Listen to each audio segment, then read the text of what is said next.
Hi everyone, welcome back to my channel. I am pleased to have you guys here. And for the new people who come across my videos, please click this little bell up at the top so you can get notified on when I post for every single video. I am 23 and I am finally moving out of my parents' house.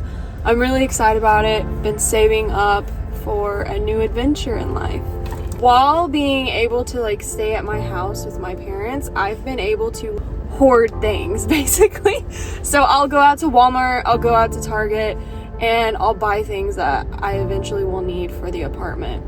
But it's all about budgeting once you're out on your own. So right now I've been picking up utensils and plates and looking at couches and I don't know, paper towels and toilet paper, all the fun things that you need in your 20s. I always think it's smart to, invest into those things. That way, when you're out on your own, you won't have to be dang, I'm short of $50. I can't get this certain item. So I've been I've bought an air fryer. I have another air fryer in case that one goes bad. I've got a microwave. This is previously when I had an apartment for college basically, so it was for a year. So I had a lot of this stuff saved up, and I'm thinking, okay, my boyfriend doesn't even need to go out and buy most of these things because I already have them. So they're not the prettiest by any means, and they may not coordinate with the color coordinations we want, but I'm hey, if I already have it, let's just use it. I have came up with this solution with my boyfriend that we will have our own account together. So whatever I make from my income and whatever he makes from his income, we'll put $300 from my income into the savings for us as a couple, and then he could put $300 as well, and we'll save that for wedding expenses in the future, and if we want to take trips and date nights and fun things like that.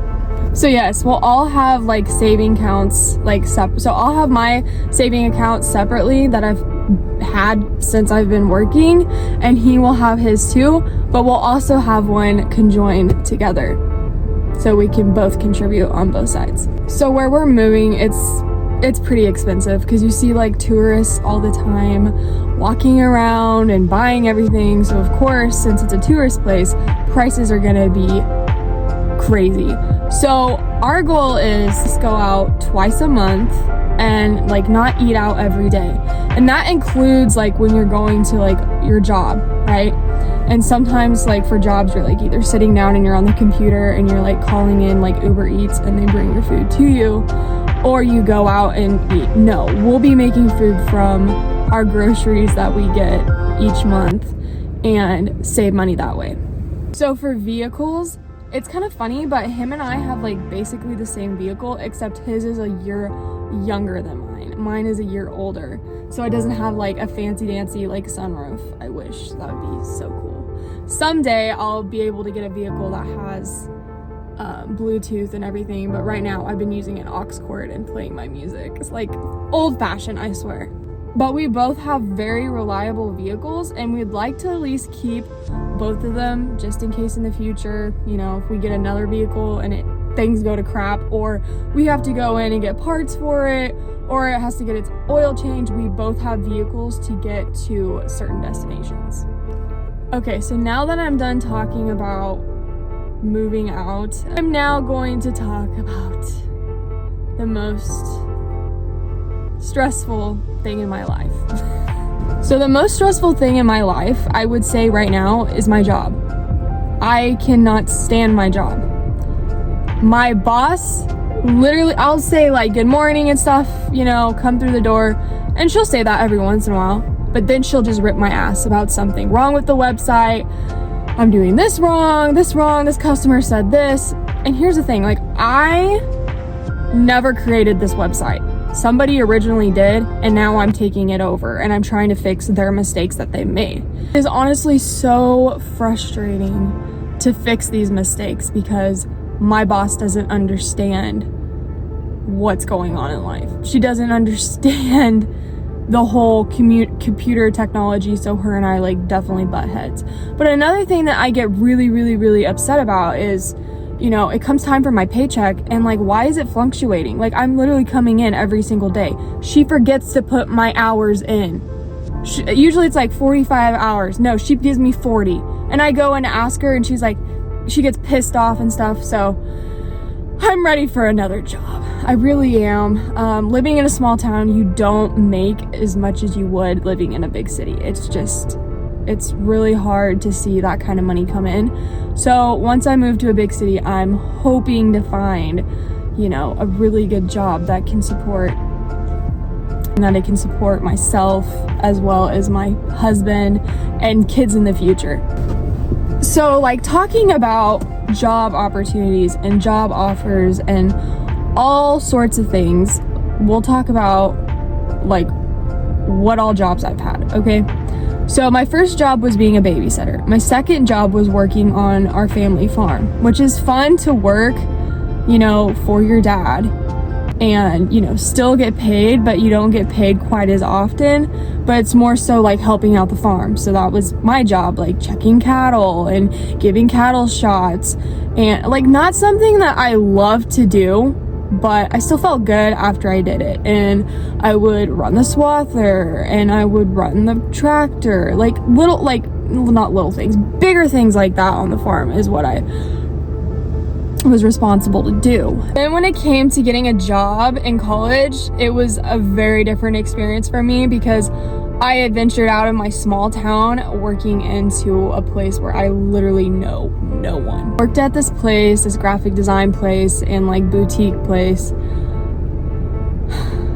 Crap, that was my second job. Okay, my first job is when I worked for the sushi place. I know, crazy, but I did. I worked for a sushi place. I went in and asked for a job application and she said, you know, fill it out right now. And I filled it out and then she said, you're hired. And I was like, never heard of that before.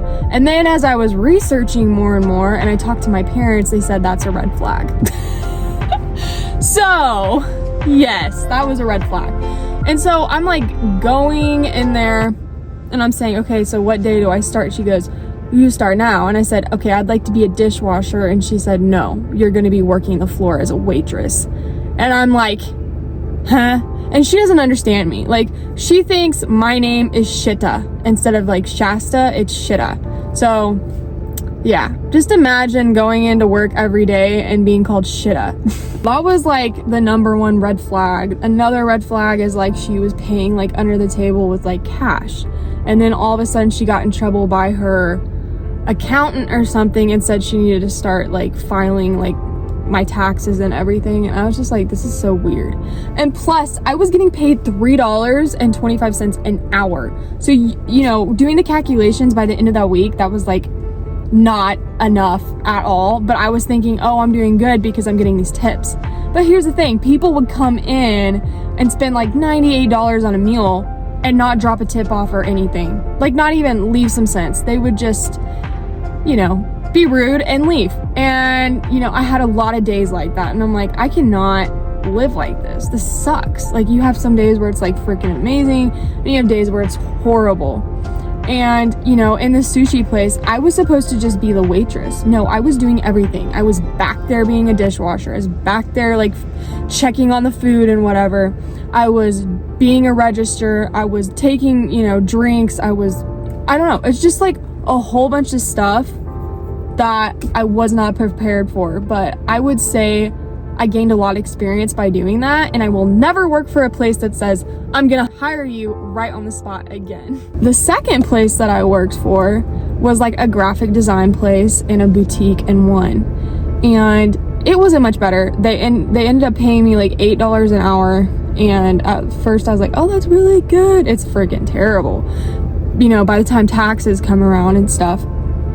And I'm like, this is awful. Like, you know what I mean? Like, I'm literally doing everything they say and they're still criticizing me. I'm still doing something wrong. And I always told them, like, up front, like, hey, I'm a person, I ask a lot of questions. Hopefully that's okay with you. And they're like, yeah. But while, you know, you're working for someone, they start to forget all that, and then like it's your fault for all these things going wrong. But I would close shop, I would open shop, I just was not getting paid enough. And I got really frustrated one time because I was working my ass off, and it was on a Friday, and they had this like pet like snake. It was like a boa constrictor, and they had it like on their shoulders and stuff, and I was like working really hard, and then like they plop it in front of me, and this thing, like, you know, I hate snakes, and I've told him that before, and it's like slithering in front of me, and its tail's hanging down by my leg, and I'm like, oh my god, and I like push myself back. You know, I'm lucky I didn't break my neck because I was so like pissed. And then they looked at me like, you need to hold our pet snake, and like, I don't know, I was really glad to not work for that job anymore. And then I came back home after graduating college and started working for another little town, which I literally just talked about. The boss that I cannot stand, the boss who can never get my paycheck right, the boss who literally, this makes me mad. So like the second day that I worked for this lady, or not the second day, like the second week I worked for this lady, she left, okay? And her daughter sometimes comes and like helps out, sometimes doesn't. It's a mess.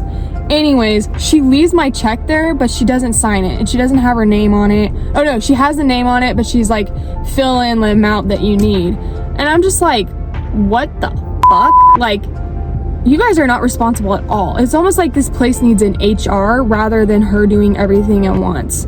But she's very controlling and psycho, and it just drives me nuts working for this lady. Like, you know, it was like a family friend, and then my family finally saw her true colors because she gave me a 30-cent raise, and I've been working there for almost a year.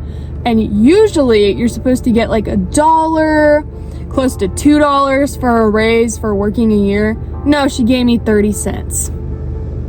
So that was like a big slap in the face. So I'm, needless to say, I am ready for a new experience for a job. I am currently in a loving and respectful relationship. This man is a man that I've been looking for a long time, and I was thankful to find him in college.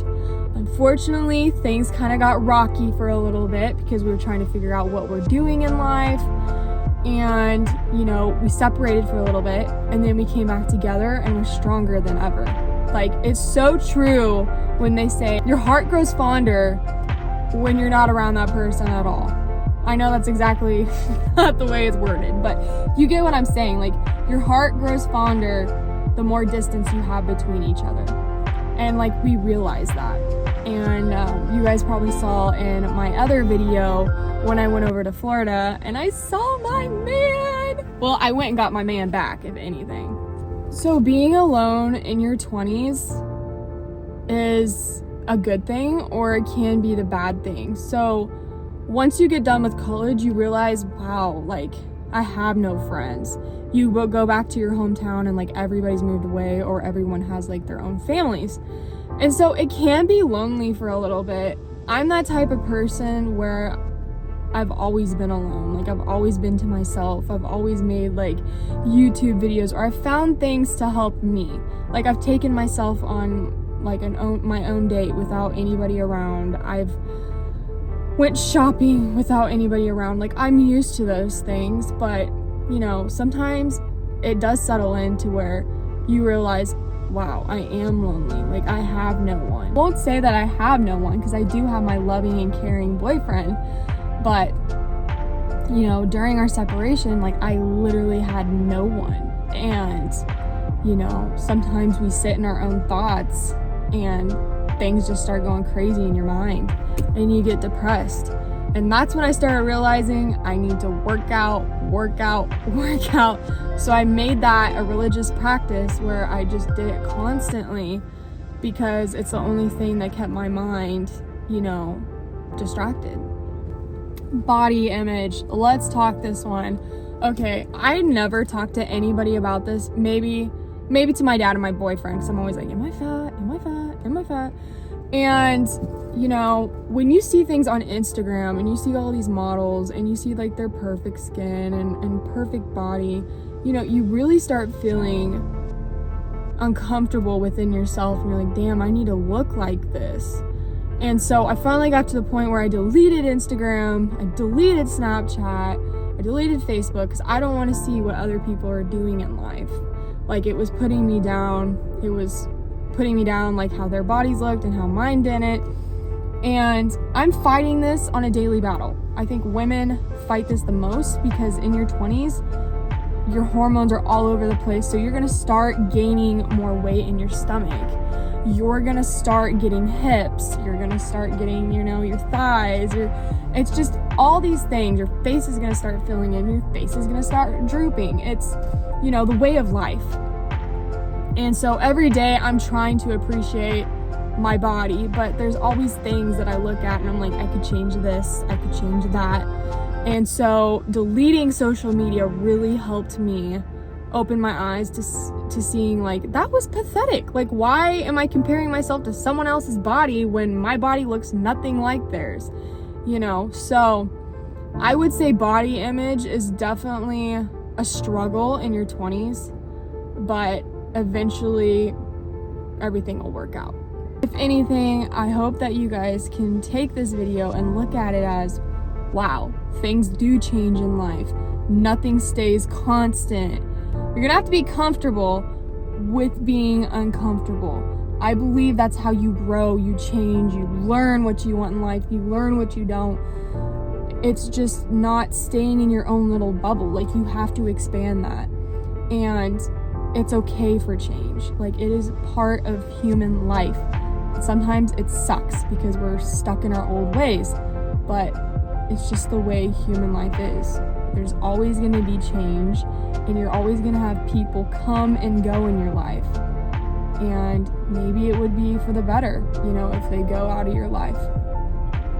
But what I'm getting at with this video, I hope you guys can appreciate your 20s and just see from a real authentic side from where I'm coming from. I struggle, but I still love my 20s, and I'm still thankful for everyone that I have in my life. But I won't say that everything's perfect, and we do have our daily struggles. I hope you guys enjoyed this video. Please leave a comment down below on what you're struggling with in life. And don't forget to subscribe to the channel so you can see more videos in the future. Bye, guys.